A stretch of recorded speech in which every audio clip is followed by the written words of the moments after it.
Topic पढ़ चुके हैं। अब हम फंक्शन के बारे में बात करते हैं। ध्यान देना, सबसे पहले अपन फंक्शन की डेफिनेशंस की बात करते हैं। फंक्शन की डेफिनेशंस क्या होती है? फंक्शन जो है वो एक स्पेशल प्रकार का रिलेशन ही है। तो यहाँ पे ध्यान दो भाई, फंक्शन की डेफिनेशंस मैंने लिखी हुई है। फंक्शन की डेफिनेशंस आपकी ये है कि दो सेट अभी ए और बी, ए से बी में, सेट ए से बी में परिभाषित एक संबंध फलन कहलाता है। किस प्रकार के संबंध की बात करते हैं? ए का प्रत्येक, इस सेट ए का प्रत्येक एलिमेंट का अद्वितीय रूप से बी के अवयवों से संबंध हो, अद्वितीय रूप से बी के अवयवों से संबंध हो। ध्यान दो, ए के प्रत्येक अवयव का अद्वितीय रूप से बी के अवयवों से संबंध हो। दो नाम आते हैं, एक तो नाम आता है प्रत्येक अवयव का और एक अद्वितीय रूप। ये चीजें अपने को समझने की है।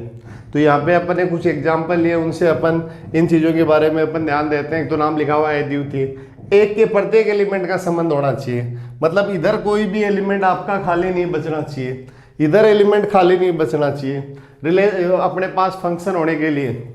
तो पहले एग्जाम्पल में ध्यान दो, देखो 1 का रिलेशन है, 2 का है, 3 का है, 4 का है, 5 का रिलेशन नहीं है। 5 का रिलेशन नहीं है तो ये फंक्शन आपका नहीं है। फंक्शन के डेफिनेशंस कह रहे हैं कि एक के प्रत्येक एलिमेंट का रिलेशन आपका होना चाहिए। अगर ऐसा नहीं है तो ये अपने पास क्या नहीं है? फंक्शन नहीं है। सेकंड बात करता हूँ दूसरा एग्जाम्पल। दूसरे एग्जाम्पल में ध्यान दो भाई, अपने पास दूसरा एग्जाम्पल में अपने पास 1 की इमेज है, 2 की है, 3 की है, 4 की है, 5 की है। प्रत्येक एलिमेंट का रिलेशन है, 1 का भी है, 2 का भी है, 3 का भी है, 4 का भी है और 5 का प्रत्येक एलिमेंट का रिलेशन है। ध्यान दो, तो प्रत्येक अवयव का रिलेशन अद्वितीय रूप से।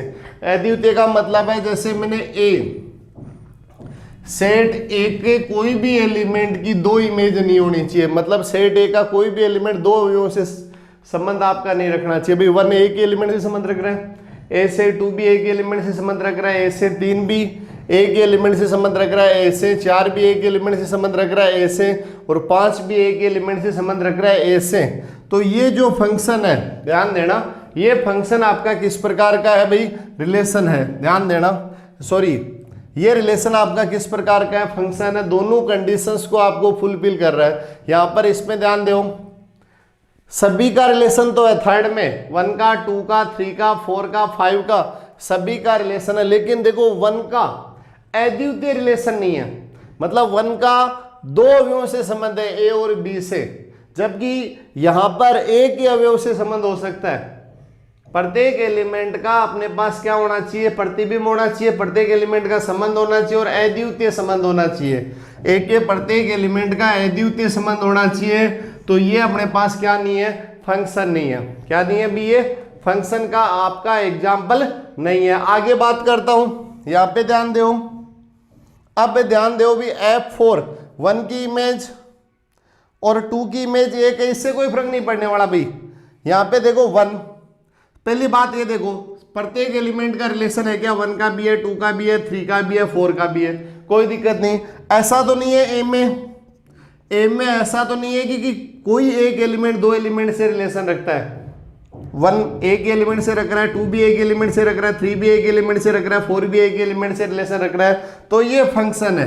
ध्यान देना, ऐसा हो सकता है एक के दो एलिमेंट एक एलिमेंट से रिलेशन रख सकते हैं, लेकिन एम का एक एलिमेंट इसके दो एलिमेंट से रिलेशन नहीं रख सकता। ये ध्यान रखे भी अपने पास।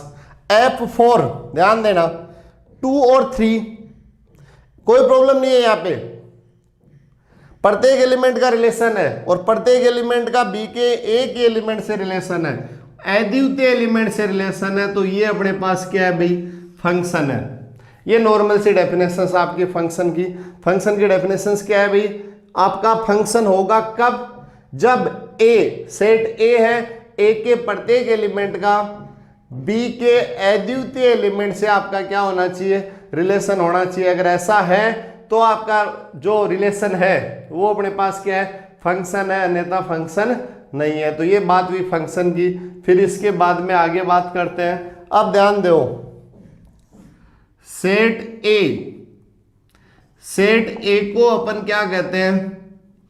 प्रांत कहते हैं। सेट ए को तो अपन क्या कहते हैं? प्रांत, डोमेन कहते हैं। सेट ए को तो अपन क्या कहते हैं, प्रांत कहते हैं, डोमेन कहते हैं। और फिर बात करता हूं सेट बी को अपन क्या कहते हैं, सह प्रांत कहते हैं। सेट ए को मैं क्या कहता हूं, प्रांत कहता हूं, डोमेन। और सेट बी इसको मैं क्या कहता हूं, सह प्रांत कहता हूं, कोडोमेन कहते हैं भी इसको। फिर इसके बाद में बात करते हैं रेंज। 3 नाम आते हैं भी, एक प्रांत नाम आता है, एक सह प्रांत नाम आता है, और एक आपका क्या नाम आता है, रेंज। रेंज का मतलब भाई अपने पास क्या है, परिसर। और परिसर का मतलब अपने पास, ध्यान दो, परिसर क्या है भाई, इसके लिए देखो, जैसे मैं बात कर रहा हूं रेंज की बात कर रहे हैं भी अपन, तो रेंज की डेफिनेशंस देखो भाई, सेट ए प्रांत, इधर वाला सेट प्रांत, इधर वाला सेट सह प्रांत। फिर इसके बाद में बात कर रहे हैं भी अपन परिसर की, तो रेंज की बात करेंगे तो रेंज अपन ध्यान दें,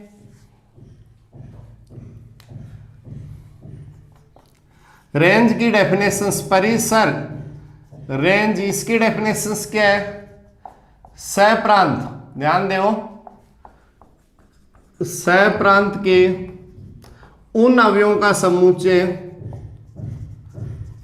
उन अवयवों का समुच्चय, सह प्रांत के उन अवयवों का समुच्चय जिनका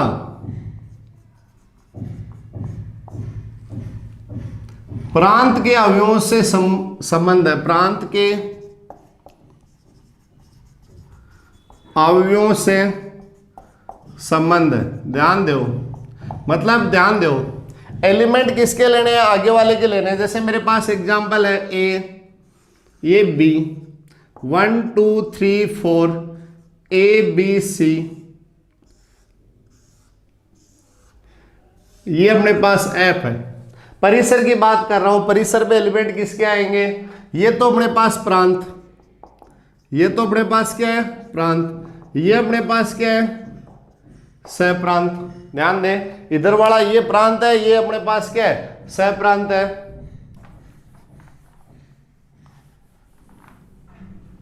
अब ध्यान दो, बात कर रहे हैं अपन परिसर की, परिसर में एलिमेंट किसके हैं, बी के। वो एलिमेंट है जिनकी परी इमेज ए में एग्जिस्ट हो, या जिनका ए के एलिमेंट के साथ क्या हो, रिलेशन हो, उसको अपन क्या कहते हैं, परिसर कहते हैं। तो यहाँ पे परिसर अपने पास क्या आ जाएगा, सेट ए बी आ जाएगा। और परिसर जो होगा वो सदैव आपके पास इस सह प्रांत का क्या होगा भाई, सबसेट होगा। तो ये बात हुई भाई अपने पास प्रांत, सह प्रांत और किसकी, परिसर की। ठीक है, समझ में आया। अब आगे बात करते हैं भी, यहां पर इससे आगे देखते हैं,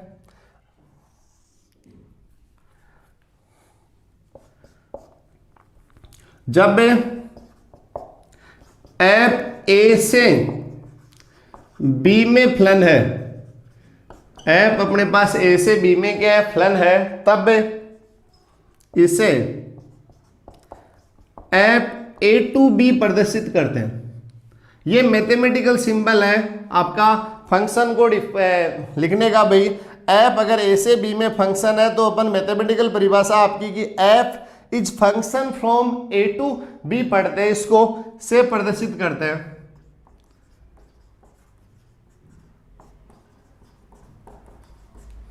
अब ध्यान दें, जैसे मैं इस एग्जांपल की बात कर रहा हूं 1 की, जैसे F1, 1 का संबंध किससे है भाई, ए से, तो F1 बराबर ए लिख सकता हूं। इसी प्रकार F2 बराबर भी क्या लिख सकता हूं, ए लिख सकता हूं। F3 बराबर क्या लिख सकता हूं, बी लिख सकता हूं। और F4 बराबर भी मैं क्या लिख सकता हूं, बी लिख सकता हूं। F1, 1 का संबंध किससे, ए से। F2, 2 का संबंध किससे, ए से। F3, 3 का संबंध किससे, बी से। F4, 4 का संबंध किससे, बी से। तो यहां से क्या आया भाई, यहां से हमारे पास ये आया कि 1 अपन क्या कहेंगे, ध्यान दो, अपन ये कहेंगे कि ए को 1 की इमेज, या अपन कहेंगे प्रतिबिंब। ध्यान दो, ए को अपन क्या कहेंगे, 1 की इमेज, या अपन कहेंगे प्रतिबिंब। अब ध्यान देते हैं, और भाई ए को 1 की इमेज, ए को 2 की भी इमेज कहेंगे भाई, बी 3 की इमेज और बी आपकी 4 की भी इमेज है। अब यहां से F1 बराबर ए है तो ए की परी इमेज हमारे पास क्या है 1। ध्यान दो, इसको इस प्रकार पढ़ते हैं, F1 बराबर ए है तो ए को 1 की अपन क्या कहते हैं, इमेज कहते हैं। F1 बराबर ए है तो अपन ध्यान दे ए को 1 की क्या कहते हैं, इमेज कहते हैं, और 1 को ए की अपन क्या कहते हैं, परी इमेज कहते हैं। ठीक है, ये कॉन्सेप्ट समझ में आया। अब अपन एक छोटा सा क्वेश्चन लेते हैं जो एक इंपॉर्टेंट क्वेश्चन है भाई एग्जाम के लिए, आपके लिए। अभी तो अपन इंट्रोडक्शन, अपन सिर्फ फंक्शन की डेफिनेशंस के बारे में ही बात की है। अब पहला क्वेश्चन है अपने पास,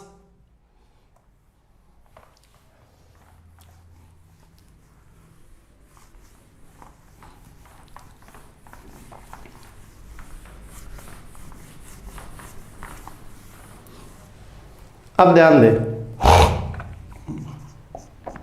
पहला क्वेश्चन है ए में m एलिमेंट है और बी में n एलिमेंट है, तो ए से बी में कितने फलन परिभाषित कर सकते हैं, कितने फलन परिभाषित किए जा सकते हैं। ध्यान दो, ए में m अवयव है, बी में n अवयव है, तो ए से बी में अपन कितने फंक्शन डिफाइन कर सकते हैं। तो यहाँ पे इसका सॉल्यूशंस ध्यान दे, ए में कितने एलिमेंट है, जैसे मैंने x1 x2 और xm, ये ए, और ये मैंने बी लिखा, बी में एलिमेंट y1 y2 और yn। अब ध्यान देना, फंक्शन की डेफिनेशन से ए के प्रत्येक एलिमेंट की इमेज होनी चाहिए और अद्वितीय एलिमेंट इमेज होनी चाहिए। तो यहां पर x1 की इमेज, x1 का संबंध अपन कितने प्रकार से कर सकते हैं, x1 की इमेज कोई भी एक ले सकते हैं इनमें से। अद्वितीय तो एक की लेनी है, एक से ज्यादा नहीं लेनी है, कोई सी भी एक ले सकते हैं। तो यहाँ पे इसकी x1 का संबंध अपन कितने प्रकार से कर सकते हैं, n प्रकार से कर सकते हैं। कितने प्रकार से कर सकते हैं, n प्रकार से। इसी प्रकार x2 की बात कर रहा हूं, x2 की इमेज y1 भी ले सकते हैं भाई, कोई दिक्कत नहीं है, इनमें से कोई सा भी ले सकता हूं। यहां ऐसा कोई प्रॉब्लम नहीं है कि x1 की इमेज y1 है तो x2 की y1 नहीं ले सकते हैं, क्योंकि x2 का एक से संबंध होना चाहिए, किसी से भी हो सकता है वो।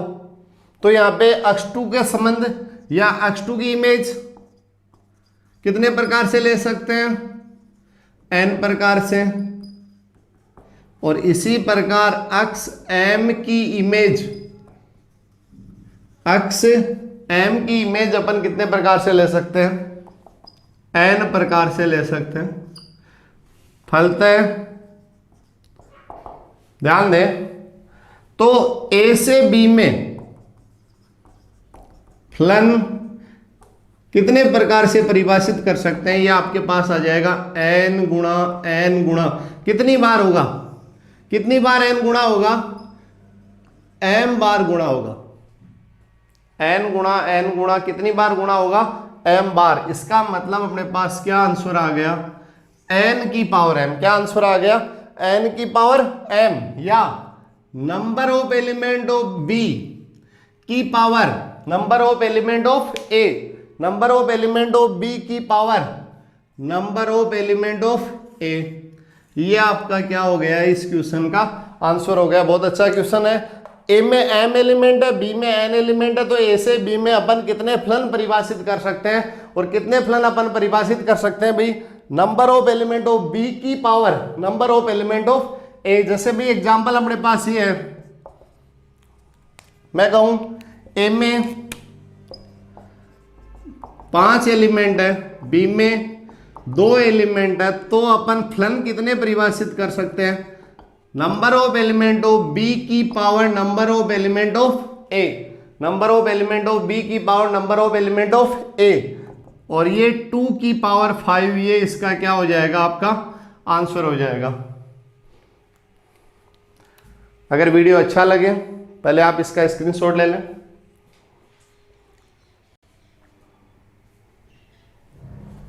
वीडियो अच्छा लगे तो लाइक करें, शेयर करें और चैनल को सब्सक्राइब करना ना भूलें और बेल की घंटी को भी दबाएं जिससे आपको वीडियो की नोटिफिकेशन सबसे पहले मिले।